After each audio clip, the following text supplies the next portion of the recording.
This is the introduction to the Year 2 reading task, which is based on the Big Orange Splot. You've just heard me read this book to you, and I'm sure you enjoyed it. Now, what I've done is I have first of all underlined the suffixes at the end of words. So there's one look, and it will tell you that you need to be able to read that word with the suffix. So that, if you just use your phonics, you might read it as livid, but live, and then that's the suffix id, lived, past tense of live. So I've underlined all the suffixes so that you know you have to pay special attention to those. I've circled the common exception words. So there we've got would. Those are words that you can't use your phonics for. Those are words that you need to know to be able to read. So we've got would there. And then we've got the suffix ing, another ed. And then we've got business. And I've circled the beginning of that because busy is a Year 2 common exception word. So for your reading task, there will be a few pages on a PowerPoint for you to read yourself. And throughout the book, there'll be some notes. Different questions on post-it notes. We're going to have a look at some of those to start with to help you. So I'll give you a little bit of teaching around them first, and then I will let you have a go by yourself, and then next week the answers will be there on my website. Okay? So you need to try and have a go at reading this yourself. Okay? If you don't know a word, remember to have a look at the picture to help you. Have a look at the other words in the sentence. And sometimes if you don't know a word, it's not a big deal really if you can still make sense of the text. Okay?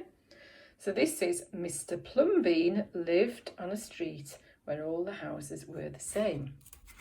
No questions on that page.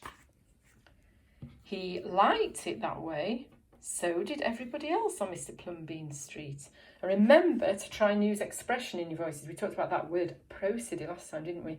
Expression. So these words here are what somebody's saying, and we need to think about how they might be saying it. They're very happy because they're saying it's a neat street and they like it that way. So we say it like this. This is a neat street, they would say. Okay? Then one day. Now the questions you've got on this page here, we've got, what does the word neat mean in this sentence? This is a neat street.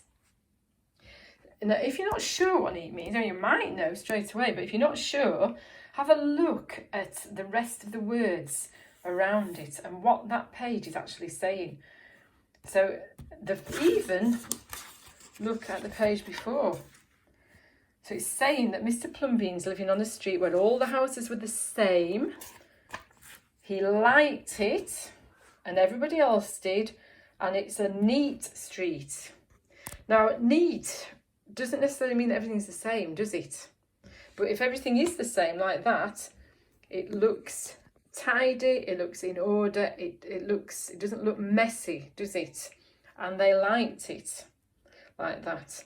So for that, remember, you don't need to write totally full sentences as long as they make sense. You might write, neat means that the street is very well organised, it's not messy, everything has got a place. And even if you did know what that meant to start with, you need to try and explain what neat means without actually saying the word neat in the sentence, don't you? It's quite hard, even though you know what a word means, it's quite hard to actually explain what it means. That's more tricky than it looks, that. The next question is, it's a retrieval question, so you'll find the answer in the text. Did Mr. Plumbean and his neighbours like living on a neat street? So you need to find where it says about it being a neat street. Oh, yes. Now, sometimes you might read on and find the answer to your question. It doesn't say there whether they liked it or not, does it? So let's go back and see what it says here. He liked it that way, and so did everybody else. So, yes, it doesn't say how do you know. Yes is fine. What did they say? They said, this is a neat street. There it is in black and white. So I've helped you with the first 3 questions, haven't I?